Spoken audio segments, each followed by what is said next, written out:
7 million children in the United States has asthma. Do you know a child that has asthma? Well, it's important that we know how to take care of a child that has asthma because there's so many children that has this disease.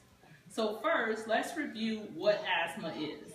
According to Nemours Children's Hospital, asthma is defined as a chronic inflammatory disorder of the airway, which occurs when the tubes inside of the lungs swell and make it hard to get air through. So because we have little children with small airways, that makes the air harder to get through, and then when there's inflammation, they have a hard time breathing air in and out. So what signs and symptoms do we see? We see wheezing, cough, and shortness of breath in children who are restless and don't want to sleep.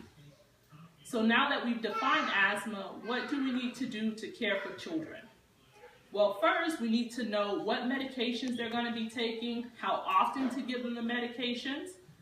Children with asthma will often have medications to prevent an attack and medication to be given when they have an asthma attack.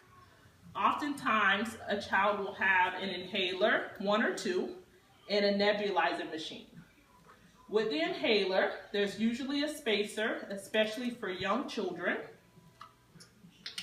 And the inhaler fits into the spacer and fits over the child's nose and mouth, and you press to give them the prescribed number of puffs. With the nebulizer machine, there's a capsule of medication that goes into the chamber. The mask again fits over the child's mouth, and a mist occurs for about 10 to 15 minutes. Secondly, according to the book Essentials of Pediatrics, allergens has been linked to asthma. The common allergens are house mites, pets, and dust. So we need to know what your child is allergic to in order to know which allergens to keep the child from. If they're allergic to something in the environment, then they need to limit the time that they spend outdoors.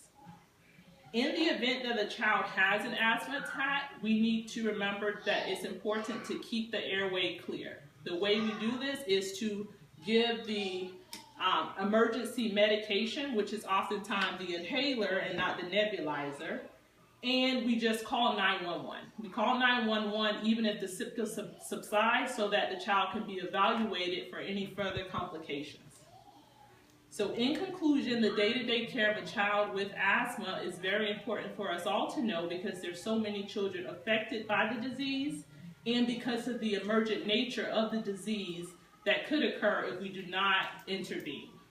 So taking care of a child with asthma is a big responsibility. Thank you.